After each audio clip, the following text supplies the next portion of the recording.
All right, I know. All right, very nice. Whew. Keep that chin up. Very nice, very nice, yeah. Mm-hmm. Shouldn't we have been taught at a young age to not chew on ice cubes? Right. You know, to not grind our teeth, to not spend 15 hours a day sitting and rounding forward and putting all that pressure on the discs, and there's just no health care. Right. So that's my mission, everybody out there watching. You had an auto accident more than 5 years ago. Your symptoms started in 2012. Mm-hmm. Tell me about it. So more of the main stuff started in 2012 in a car accident, and I believe when the car hit, it hit my knee. My knee was somehow injured in it.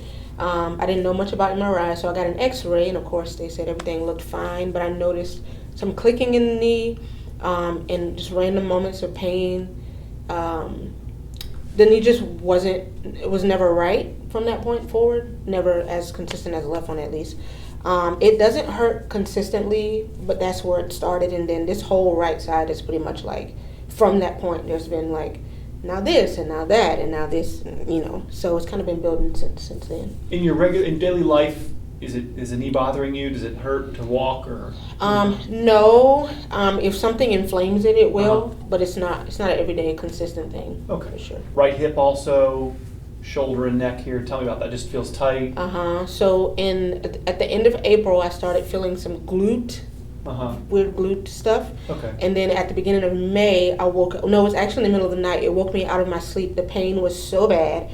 I couldn't lift my leg. I couldn't, it was hard to get dressed. It was just like, I don't know what happened, but it just spazzed out in this kind of hip flexor area. Gotcha. Okay. Yeah, but it started here, and then something would happen there. I gotcha. Yeah, the joint, when this joint here the SI joint gets painful, it'll actually refer pain right to the front. Mm-hmm. It's really kind of a lower back in distress. The lower back's been overworked and. All right, and so your posture is mainly, are you upright? You think you might be sitting a lot throughout your day? Definitely sitting. In this past year, I've been sitting more because my job is now a little bit more sedentary, sitting, computer work, and not as much walking as I'm used to, so things are just kind of changing. Did your knee hit the dashboard, do you think? Do you think it collided with? I believe so. Mm-hmm. Good, I'm just going to check it out real quick. And the pain was right underneath. There's like a little random spot that will get inflamed. Right underneath. I mean, it's fine now. Okay. And I've noticed it. How about in here? No. Not so much. Mm-hmm. All right. You may not hit it, or it may not react unless maybe if I could eat something that could cause inflammation. It could be any random little thing that'll annoy it. For a while, I couldn't do squats without pain or any type of lunges. Is there any difficulty to that? Mm-hmm. Okay, so then let's go to the one that you're saying. This is the one that it was collided with. Now do the same thing. Compare that to that side.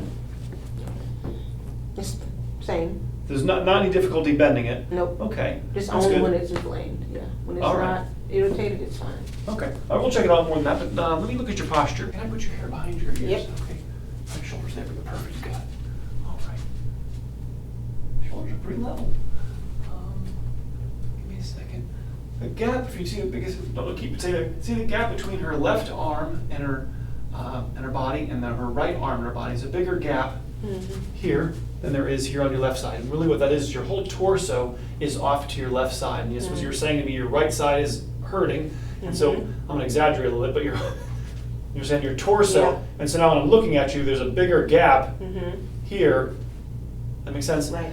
So our body does that intentionally and purposefully. Our body will lean away from a problem. And if you stay in a avoidance position for too long, you'll now have what we call the compensatory pain. So now I had pain over here for years, and then all of a sudden that went away, and now I'm hurting over here. It's because your body moves the hot potato around. Right. We want to ultimately get our posture in the right position, and it is under the understanding that the ear has to be over the shoulders, over the hips, over the malleoli, and there's supposed to be a curve in our neck and a curve in our lower back. And then when we sit, we lose that curve. That creates too much stress in the lower back. Now our torso shifts, right? And so the posture will become misaligned as a result of a problem, not the cause of a problem. It's sort of, we have an injury and then our body shifts.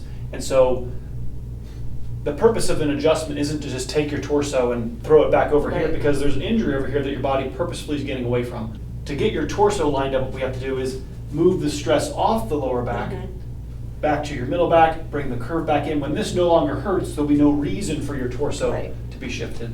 Okay, Right. keep looking at you. You're doing great. Okay. All right. Only a little bit, about a half inch forward. All right, maybe stay on your back for me here. Maybe lay on your back. Let's sit up for me. I'll help you. Take a deep breath in for me. Let all the air out. I got you. There you go. I know. Deep breath. You did great. Yeah. One more. There you go. Oh, I know. You did good. Been a while since Pretty I deep, did I know. that, yeah. So we have some mobility. So what really we need to do is then work on those curves. And so how do we know if you have a curve in your spine? Well, we're going to put you on at the end of the visit some of these foam pieces, and how much you don't like them will tell us how much curve is in your back. If you get on it and go piece of cake, then really using that device will help take care of these problems and molding you. Okay. I really treat posture. I don't treat symptoms. Right. Symptoms go away, I believe, when we're in the right alignment. Injuries and work take us out of that proper alignment. Let's have you on your side facing me. And just exhale. I got you. Exhale. All right, good. Other side of me. Other side of me. That's where that stiffness is right there. Exhale. All right. Very nice. Whew. I don't know what happened, but when I would try to lift heavy things or bring heavy things down, it would come out on its own, and it would just feel very like it was out of joint or something. And that went on for a couple months, and it went away by itself. But now my flexibility of this arm, like my arms are very long, and with this hand, I can put it all the way up to here. But with this one, it literally only will go like right all the way back. Yeah, so something shifted from that as well. The lower neck nerves control the scapula essentially, and so what happens is when we have inflammation of our lower neck, the scapula can wing or go out of alignment because essentially the muscles that control the scapula get weak, and your range of motion can go down. The health of the joint can be affected. Ultimately, the lower neck is the controller of your scapula, and so getting the neck healthier will make your shoulder healthier. Let me see here. All right. Yeah, got this tightness up here. It's supposed to be, if we had the curve in our neck, there'd be an effortlessness, a suppleness, a willingness for this area to move. I think of it like a piano key. It should move up and down effortlessly. There shouldn't have to take our whole body weight to push the piano key down. There's too much resistance up here, and so when the upper neck is resistant, the lower neck is most likely overworking, and then the lower neck is where, not coincidentally, all surgery seems to encompass the lower neck, and that's because we really aren't taught about posture. We're not taught about lordosis or curve in our neck. Our world waits till we have symptoms, and then gives us painkillers or anti-inflammatories or shots or drugs or surgery. And so the healthcare is, let's go through the spine, make sure the whole spine's working as a team so that it's aging evenly, and so that you're also in the right posture so that your spine will continue to age evenly. And understand, like I said, we sort of spend more time rounded forward than we do arching back. That's why you see elderly people, going farther and farther forward, combined with the fact that the front part of the spine has very little feeling. It makes it easy to drift more and more forward. And so I get to play bad guy and try to bring you back upright. Like these little bumps in here. None of this. Very tender. Oh, yeah. All right. Yeah. Yeah, just bumpy right there. Yeah.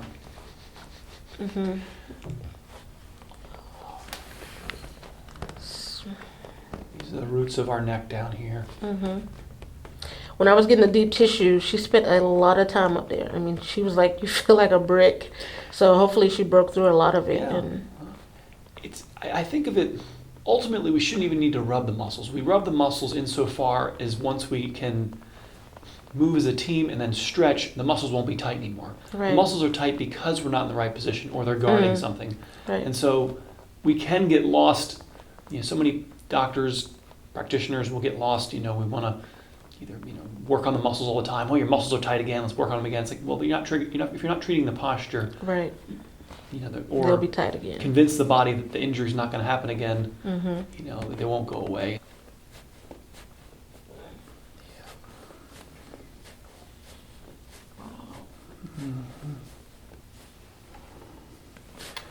Your neck should This is home. As odd as it might feel, your neck belongs curved. We develop it in the first 6 months of life. 45-degree curves develop in the neck naturally. We're not born with it, but it develops after birth. And 5 years old or so, we get put into school and we spend a predominant amount of time looking down, and we lose it, and no one cares except me and my dad. I feel like our world is not doing a good job helping people in the last third of life. Right. How you take care of yourself in the first third and second third of your life determines if you're doing things in the last third. Right. It's not their fault in some sense. We start off with a great warranty. We have a problem, it gets fixed, no charge. Our body repairs itself so easily. We don't feel damage in the structures that don't have any feeling, and so we can sort of wear out our teeth, let's say the enamel on our teeth, without any awareness of it until it's gone, and now my teeth hurt. Right. And we, all those years of chewing on ice cubes, that was actually that was damaging my teeth, and now I'm feeling the effects of it. So shouldn't we have been taught at a young age to not chew on ice cubes? Right. To not grind our teeth, to not spend 15 hours a day sitting and rounding forward and putting all that pressure on the discs, and there's just no health care. Right. So that's my mission. Everybody out there watching. I'm thankful for you. Guide people to balance our spine. I think everything in life is balance. Your mind, your diet, your body, your budget. The word balance is anytime. Like I had a patient today, confess to me. She's like, "Ed, if I can't have my coffee, I am not a normal person." I'm like, "You just confessed that you are a slave to something. Yeah. That if you don't have your cup of coffee, not to say I like coffee. I was just like, I would hope I'm not without anything. Right. If I don't have my cup of coffee, man, I'm a jerk. It's like, geez. Right. That's a problem. Right, you're out of balance. There you go. I got you real gentle. Keep that chin up. There you go. Very nice. Yeah. In a long time. So. Aw. We're trying to make the spine supple so we can stretch effectively at the end. That's the I got you. Relax here. Chin up. There it is. Very nice. Okay. I watched the video. I had this long-standing question, and I watched the video the other day, and it got answered. A guy asked you, "What do you think about the Y strap yanking on the neck?" I had been wanting to know for so long because it always just looked not like something that should be happening. But I just wanted to know. It's not clear to me that it's great for the spine to do that, and my reasons for it are a couple. Is one, I just got done telling you there's supposed to be a curve in your neck. Right. This is the natural position, is that it's supposed to be arched, not ortho, not straight. Right. By pulling upwards, you're aiming it into the wrong position. Right. And then if, let's say, your upper neck is real tight and your lower neck is loose, like 99% of the public, if I pull on your spine with a lot of force, which vertebrae are going to move the most? The loose ones. Yeah. Which are the ones that are injured. And so how do I know I'm not further stressing the ones of your spine that are injured? And if you could target just the upper neck, okay, it might not be bad.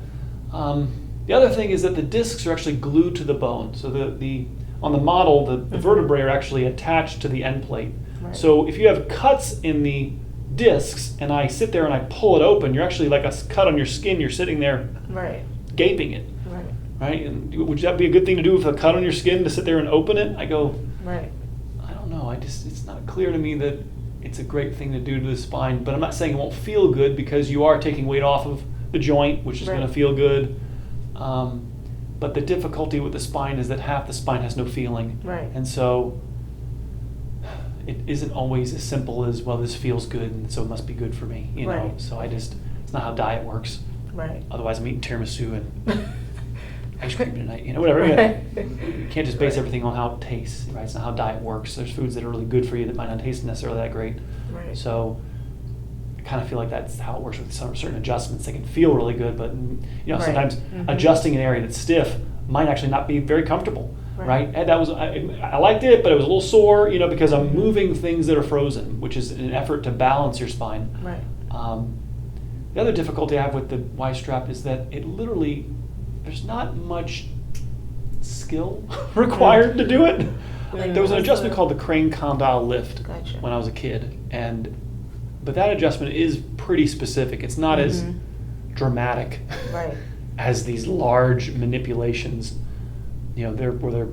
you wouldn't say, I felt that in my tailbone. You Right. just really just feel it where you were targeting. Right.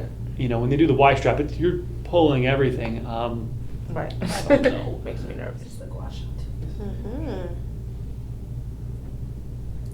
I'm always laughing when you make remarks about how you're not filleting people or Yes. you're not taking the skin off, and even when I'm working on you right now, you might go, No, it doesn't feel Yeah. hard at all. Yeah, you're not, You're trying not. to. It's taught pretty gentle. You're just kind of combing the tissue. Now, does this? I was actually thinking about it this morning when people started doing like dry brushing. Was it the same concept? Or do you know Probably anything about evolved dry from this. I think gua sha's been around for, this principle has been around for thousands of years, but brushing? it's just blood flow. You're just stimulating the tissue, increasing circulation, bringing nutrients in. That takes the waste out. It's really the word replacement. Your body heals through replacement. So if there's no circulation, that replacement doesn't work. So you're trying to give the environment, give the tissue what it needs to actually effectively replace, effectively heal, essentially. And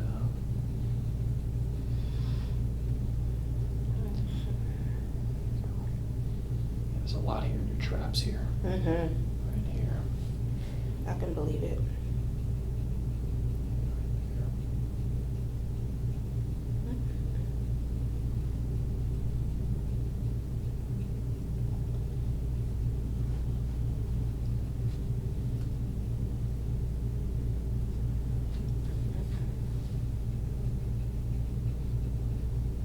All right. The first phase is what I call getting all this soreness out of here. My back is fine. When you go right there, All right. Found the but you spot. do what we gotta do. All right.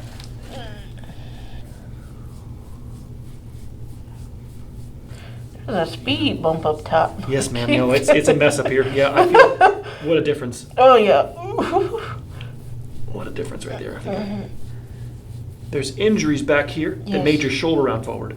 So what's happened is because your shoulder's round forward, you can't bring your shoulder back Right. to put the arm behind your back. So working up here and getting the tenderness out of here that Right. made your shoulder go forward. Just gonna help it go back. Got it. I'm thankful for this though. I'm so We'll thankful. get it. So thankful. I'm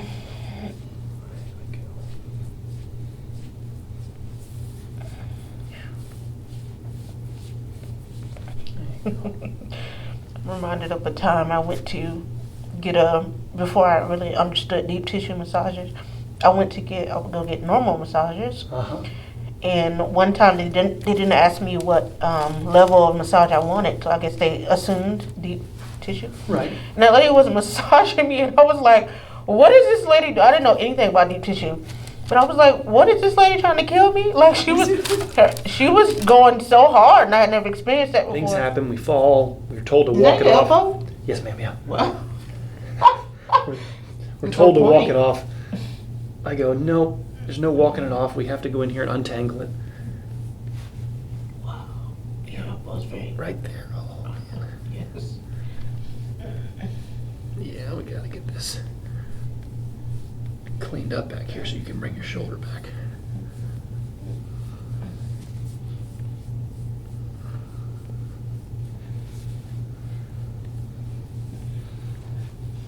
All right. I got your back. Breathe for me. We're gonna stretch for a second. Exhale. There you go. Good. There you go. All right. Good. All right. Tap your arms back down for me. There we go. Okay. Over here. There you go.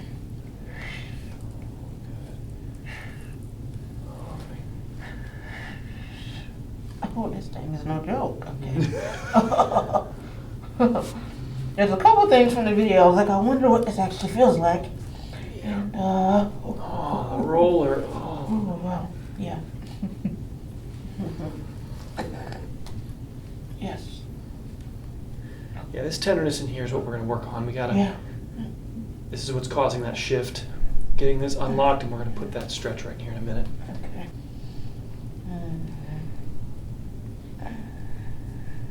Oh. Okay. Yeah. It's all fun and games until you get the roller in the butt. That's right. It was starting to get to the point where my glutes just felt exhausted or tired or like just. And I've never experienced that before. I don't know if it's from the sitting all the time or. Sitting will lock this joint. This is a sacroiliac joint, most powerful joint in your body. And we sit, it gets stiff. The lower back overworks, and that gives you that referral pain right to the front. Right. So unlocking this, cleaning this area out. Whoa, okay. Yep. Do what you need to do. Wow.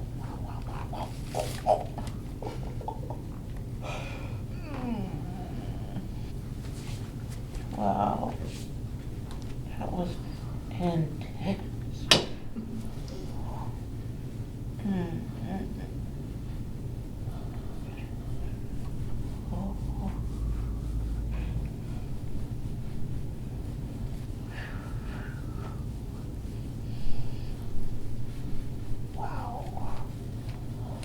The stress in your lower back is what creates this. So the joints in your lower back will refer pain here, just like the joints in your lower neck will give you pain here. Right. So it's really the knuckles in the lower back that are in distress that give you that glute tenderness. So the reason why these joints are under stress is because they're moving too much, because the middle back is too tight. When I was doing that roller, kind of middle back here, going, oh, it's pretty tender. Yeah. This is too tight. And then the lumbar curve needs to be restored. And we're going to check that out in a second.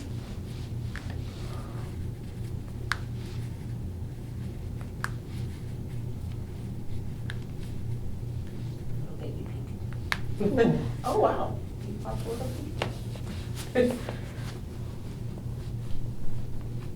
Not today, okay. All right. Let the big toe go. All right, here we go. Let's move it. All right.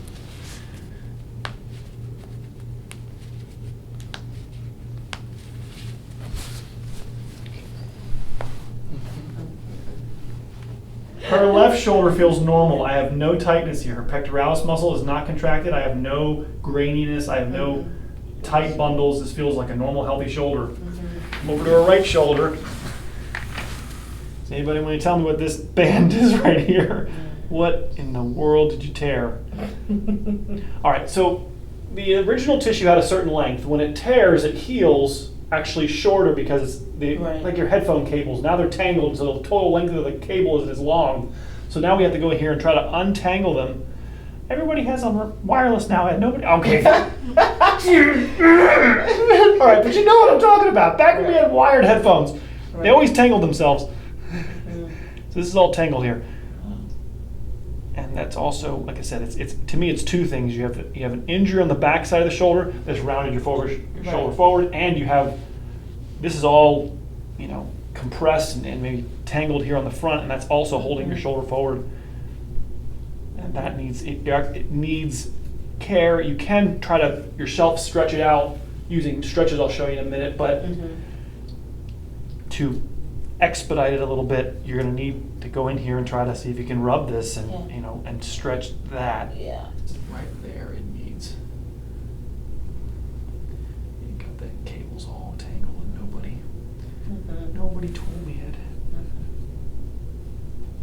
There it is right there, Carl. You can sort of see it right there where it's all.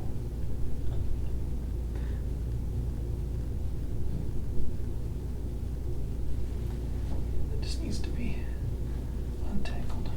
There we go. It's getting it. Yeah, right there. And we're like, what did I do? Did I do something? Or, who knows? It could have been when you were a kid. I don't. It's hard to say, but it just. Yeah. I think of it like fabric or cables. They get when it tears, we heal with different materials. So it could be an injury. It's where I'm diving for a volleyball, and then your shoulder got ow, and you just sort of just whatever shoulder, But there was an injury in here that didn't resolve, and How many possibilities? right. The correction is to work on. We're going to do this on the floor in a second, but you'll use your good arm to help you. So make sense? You're going to come straight up and back. You understand? And you got to work on 20 minutes stretching your shoulders. Now, if your hands go tingly, take a break, or you're going to work all these angles. Hold it for as long as you can take it, but that's how you're going to stretch Right. this out and you work all these angles and you'll work the different muscle fibers in different directions. Right. And two birds, one stone. So at the same time we're stretching your shoulders back, we're also going to be working on your lumbar curve and that stiffness you had in the middle back, which I'll show you in a second. Right here on your hip for me. Okay. And then you're going to press back with your elbow a little bit. There you go. Yeah, nice. Switch sides for me. All right. Press back with your elbow a little bit. With your elbow. There you go. Yeah. Wow, she's really loose. All right, give relax your arms. There you go. All right. All right, go ahead and tilt left for me a little bit. Okay, it's okay.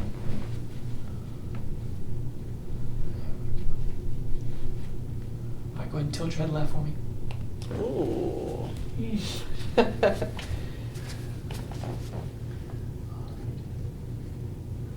All right, go ahead and tilt your head to the right for me a little bit. It's okay. It's pretty easy. There we go. Tilt your right. There you go. Wow. All right, good sport. You can see the difference in our left and right arm. I can feel Yeah, I the mean, difference. this one's at least a half inch higher. Just you gotta work on getting that right shoulder. And then you're gonna work. You'll all these angles. You'll find somewhere in here too. That makes sense. There'll be another special spot. Like, oh, I hate that spot. That's Yeah. where you need to work. Yep. And So as far as where this or from foam roller or this device, like Yes. putting it right here where it is yes, where ma'am. it should be. The roller's a little more broad in its contact. The roller's benefits from being able to move around. This device, you're meant to stay in one spot. The next time you get on it, you get a different spot, but you're really staying in one spot for 20 minutes. The goal is perhaps you start off more broad in your contact, and then as you get more advanced, the more care you have, we get more pinpoint.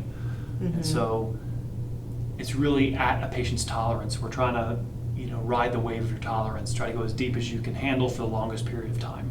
So I think I saw the video when she released yeah, it. go ahead and sit up for me, I'll show you. This one you can use kind of higher. There you go, then lay back, I got you. Yeah, I'll put this back behind you. Hold on a second. Like I said, the goal is and then this one you can roll, so you can roll upwards. Ooh. Chairs like my hair's against that. It gets in there really good. Oh, like, yeah, it across really the does. Yeah. Whew. Like Yeah. better though, 'cause it's more. Wow.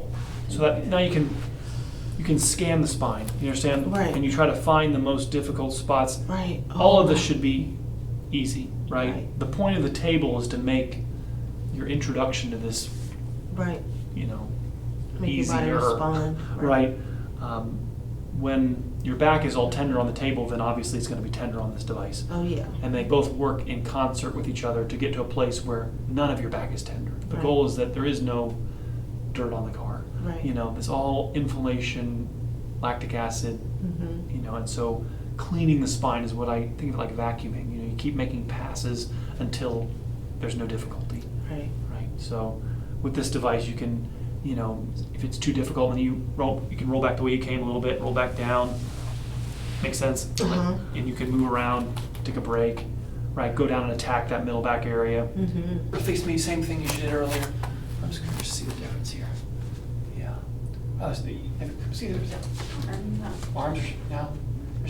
There's gaps now between both sides of your arms now. Yep. Here. Yeah. It would only come to here and now it's. Yeah. Now show me the other arm. I'm curious to see it. Yeah. A little higher, but Yeah, Yeah. but she on her way. stretching that shoulder back. Yep. Yes. Thanks for dropping in. Thank you. All right. Very good. Thank Back. you. Very good. Thank you. Awesome.